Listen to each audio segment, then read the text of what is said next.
नमस्कार। उपचुनाव के लिए 6 राज्यों पर तारीखों का ऐलान हो चुका है। 27 फरवरी को इन 6 राज्यों पर उपचुनाव के लिए वोटिंग होनी है और 6 राज्यों का ओपिनियन पोल के हिसाब से कौन इन 6 राज्यों पर आगे दिखाई दे रहा है। अगर बात की जाए तो 27 फरवरी को अरुणाचल प्रदेश, झारखंड, महाराष्ट्र के 2 सीटों पर यहां पर चुनाव है। महाराष्ट्र में बड़ा उलटफेर हो चुका है। अब महाराष्ट्र के लिए नई शिवसेना, शिंदे ही असली शिवसेना को लेकर जो बड़ा उलटफेर हुआ है, इस पर भी आपको कुछ महत्वपूर्ण विश्लेषण दिखाएंगे। उड़ीसा, तमिलनाडु, वेस्ट बंगाल के लिए यहां पर 6 राज्यों के लिए उपचुनाव है और ऐसे में काफी महत्वपूर्ण माने जा रहे हैं। अगर बात की जाए तो यहां पर क्या कुछ आंकड़ा बनेगा, तो 2023 के लिए पहला उपचुनाव है और उपचुनाव के लिए काफी महत्वपूर्ण इसलिए भी माना जा रहा है क्योंकि आने वाले वक्त में यहां विधानसभा चुनाव और उसके बाद लोकसभा चुनाव भी है और इन राज्यों के लिए इन उपचुनाव के नतीजे कहीं ना कहीं तय करेंगे कि राज्य में किसकी स्थिति किस प्रकार की दिखाई दे रही है। अगर बात की जाए तो अरुणाचल प्रदेश में 27 फरवरी को उपचुनाव होना है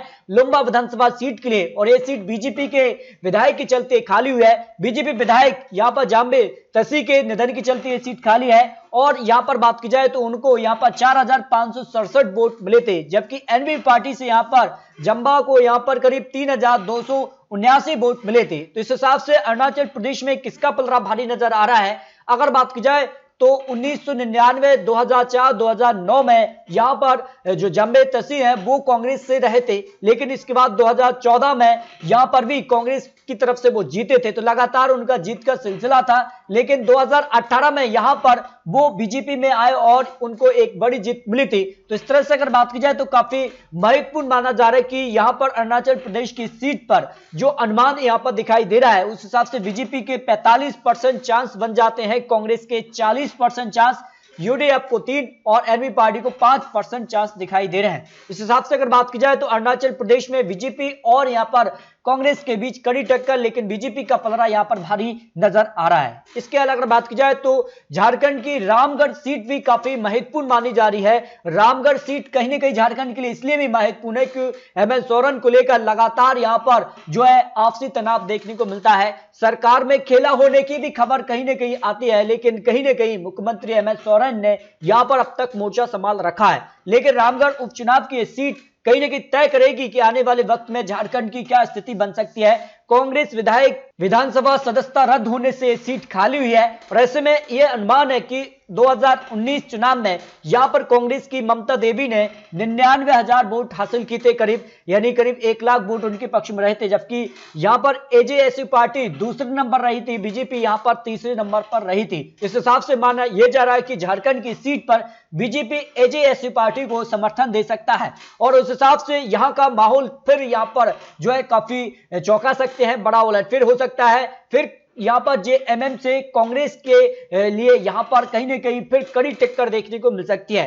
तो इस सीट पर बीजेपी और यहां पर एजेएसयू पार्टी, जेएमएम और कांग्रेस का गठबंधन हो सकता है। तो इस तरह से यहां पर बराबर का मुकाबला, लेकिन हल्का सा पलड़ा भारी जेएमएम का यहां पर नजर आ रहा है झारखंड सीट को लेकर। इसके अलावा महाराष्ट्र में बड़ा उलटफेर हो सकता है। महाराष्ट्र में 27 फरवरी को यहां पर 2 विधानसभा सीटों पर उपचुनाव होना है और ऐसे में अगर बात की जाए दोनों सीटें बीजेपी के खाली हुई हैं, जिसमें अगर बात की जाए तो चिंदबड़ और कस्बा पेट सीट जो है वो खाली है और ऐसे में माना यह जा रहा है कि असली और नकली का जो खेल है वो आने वाले वक्त में इन दोनों सीटों के जो नतीजे होंगे वो तय करने वाले हैं। हालांकि अगर बात की जाए तो जो यहां पर चुनाव आयोग का बड़ा फैसला रहा था, असली शिवसेना को यहां पर शिंदे गुट जो बीजेपी के साथ था उसी को माना है। उद्धव ठाकरे अब अकेले पड़ चुके हैं, उनका चुनाव चिन्ह भी अब शिंदे गुट के साथ चला गया है। तो ऐसे में असली शिवसेना का यहां पर जो है अब क्या कुछ आंकड़ा बन सकता है। अगर बात की जाए तो चिंदबड़ विधानसभा सीट बीजेपी के विधायक के निधन के चलते खाली हुई है, तो यहां के आंकड़े क्या कहते हैं। यहां के आंकड़ों में बीजेपी से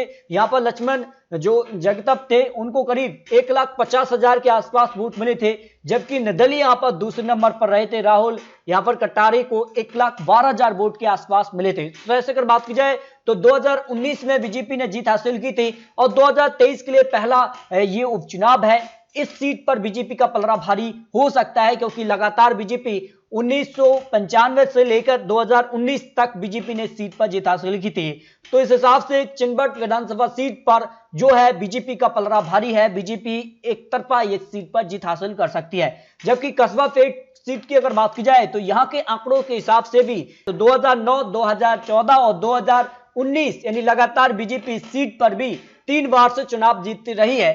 तो अगर बात की जाए जिस कहां से यहां पर मुक्ता शैलेंद्र से तिलक के निधन के चलते सीट खाली हुई है, तो ऐसे में माना यह जा रहा है कि इस सीट पर भी बीजेपी का पलड़ा भारी नजर आ रहा है। यानी कस्बा पेट बीजेपी भी इस सीट पर, यानी दोनों सीटें महाराष्ट्र की बीजेपी के पक्ष में जा सकती हैं, जो अनुमान ओपिनियन पोल के हिसाब से लगाया जा रहा है। तो यहां पर झारसुगुड़ा सीट पर जो उपचुनाव होना है 27 फरवरी को, इस सीट पर भी जो है उपचुनाव होना है। बीजू जनता दल के यहां पर स्वास्थ्य मंत्री के अज्ञात लोगों ने यहां पर गोली मार कर हत्या की थी, उसके चलते ये सीट खाली हुई है। तो ऐसे में इस सीट के लिए काफी महत्वपूर्ण माने जा रहे हैं। 2019 से अगर आंकड़ों की बात की जाए तो बीजू जनता दल काफी आगे रही थी, 98,000 से ज्यादा वोट उनके पक्ष में रहे थे, जबकि बीजेपी दूसरे नंबर पर रही थी, 52,000 उनके पक्ष में वोट रहे थे।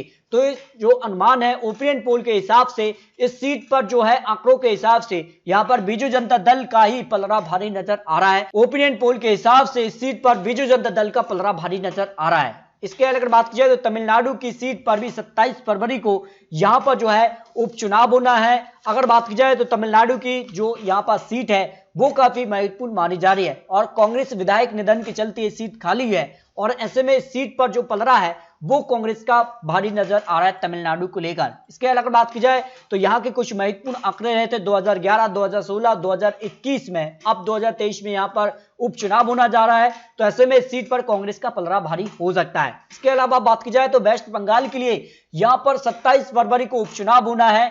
या अगर बात की जाए तो सागर गिद्दी सीट काफी महत्वपूर्ण है और सुब्रत शाह के निधन के चलते सीट खाली है और यह सीट यहां पर टीएमसी के पक्ष में रही थी 2019 चुनाव में। अब किसका पलड़ा भारी नजर आ रहा है? आंकड़ों के हिसाब से सीट पर टीएमसी का पलड़ा भारी रहा है। देखिए 2011, 2016 और 2021 में सुब्रत शाह ने लगातार 3 बार चुनाव जीता है और वो टीएमसी के उम्मीदवार रह चुके हैं। तो ऐसे में अब टीएमसी को एक बार फिर से 2023 में उपचुनाव है और उपचुनाव में टीएमसी का पलड़ा काफी भारी नजर आ रहा है। टीएमसी इस सीट पर आराम से जीत हासिल कर सकती है। इस तरह से अगर बात की जाए तो यहां पर 6 राज्यों की 7 विधानसभा सीटों के लिए जो ओपिनियन पोल चुनावी आंकड़े, चुनावी अनुमान सामने आ रहे हैं, कुछ राज्यों पर जो है बड़ा उलटफेर हो सकता है जो ओपिनियन पोल के हिसाब से आंकड़े बन रहा है। तो आपको क्या लगता है? आप रख सकते हैं 27 फरवरी को इन 6 राज्यों की 7 विधानसभा सीटों पर वोटिंग होने जा रही है।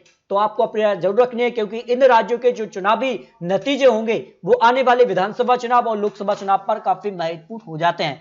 तो मिलते हैं दोस्तों लेटेस्ट और महत्वपूर्ण विश्लेषण के साथ, तब तक के लिए जय हिंद, जय भारत।